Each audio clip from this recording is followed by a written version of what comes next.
Benvenuti amici sportivi dal campo Aldo Vitali di Capo d'Orlando, il vostro Claudio Cina Costanzo per le telecamere della Wii Sport a raccontarvi la 23esima giornata del campionato di giovanissimi regionali Girone C. Quest'oggi il Città di Messina è ospite della Freetime capolista che la segue in classifica di 11 lunghezze, ha letteralmente ucciso il campionato Città di Messina e può dare invece una svolta importante e dare seguito alla vittoria maturata nel recupero settimanale contro il Junior Calcio Cireale per 1-0, arbitro il signor Lazzara della sezione di Barcellona.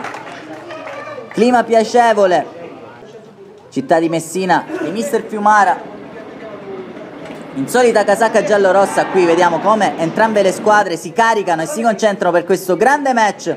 Tutto sembra pronto, l'arbitro consulta il cronometro e si può partire. Città di Messina che attaccherà dalla destra e alla sinistra i vostri videoschermi in questo inizio di gara. Qui subito in avanti con Napoli, il Città di Messina cerca di mettere questo pallone in mezzo sul quale non arriva nessuno, arriva Catalano dall'altro lato che può far sulla sfera, mettere nel mezzo, trovare Andò tutto solo, è all'11° minuto di gioco e subito Chicco Andò a portare in avanti i suoi.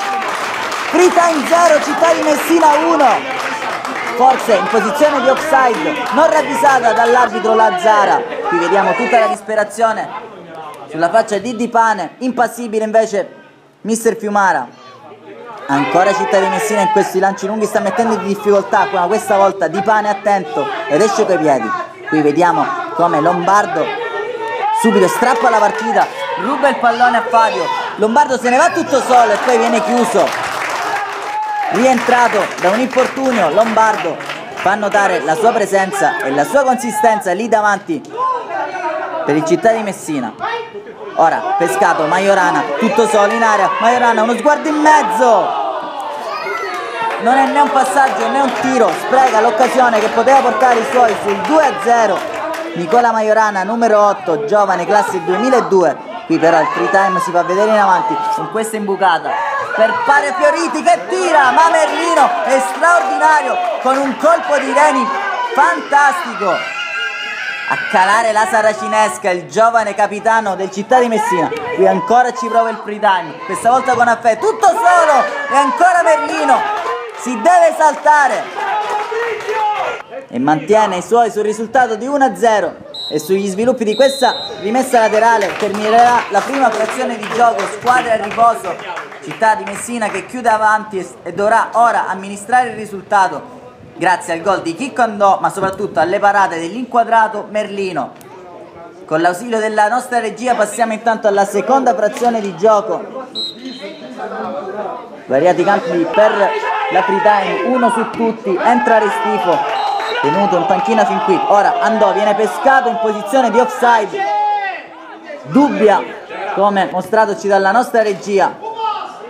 Freetime in avanti proprio con Restifo che si libera tutto solo in area, Restifo e Merlino ancora una volta si deve superare, mantenere i suoi partiti in partita, girandola di cambi. Esce Napoli, entra Cordaro per il Città di Messina.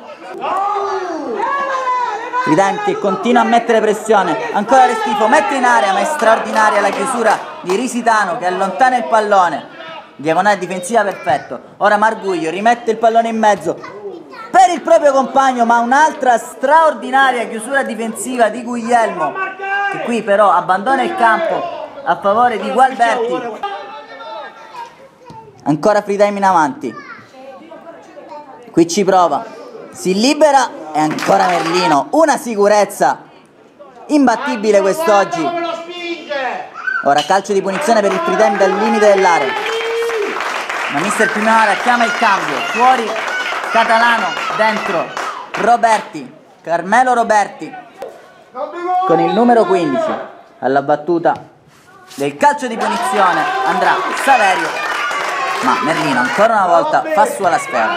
Ora rilancio di Risitano in avanti, Andò con la testa, incertezza del difensore e portiere, si infila Roberti e il Città di Messina si porta sul 2-0 con il neoentrato Carmelo Roberti, tripudio qui all'Aldo Vitale, doppio vantaggio importantissimo, si è infilato come il topolino che mangia il formaggio e scappa via e l'ha fatta grossa 2-0 del Città di Messina, campo pesante, qui vediamo anche i giocatori coi crampi. Intanto esce Lombardo ed entra anche Santa Paola, girandola di campi in casa Città di Messina. Ora per la free time cerca di rimettersi in partita, qui ancora con Restifo che prova a girarsi in area, ma lo Presti qui impeccabile in marcatura, è bravissimo a contenerlo. Qui ancora Risitano in avanti, c'è l'occasione per Santa Paola, Di Pane a vuoto, Santa Paola, ma il suo pallone esce di un soffio al lato, poteva chiudere definitivamente il match. E qui nel recupero inoltrato ci regala questa perla Restifo. Prima Veronica, secondo dribbling, punta l'avversario, ancora una Veronica, ancora un gioco di suolo che beffa lo Presti e anche Merlino accorcia le distanze a tempo scaduto. Questo giovane fenomeno, classe 2001. Rivediamo con l'ausilio della nostra regia. Bellissimi dribbling e slalom. Combina un panico nella difesa del Città di Messina. Restifo prima di appoggiare il pallone in porta, bellissimo, ma non ci sarà più tempo per la free time perché questa sarà l'ultima azione di gioco. L'arbitro manda tutti sotto la doccia e Città di Messina sbanca l'Alto Vitale e si porta ora a -8 lunghezze dalla capolista free time. Bellissima partita dei ragazzi di Mister Fiumara che con cuore, che con coraggio hanno fatto loro i 3 punti. E allora da Claudio Cina Costanzo è proprio tutto per oggi, alla prossima, grazie, sfondate il tasto mi piace.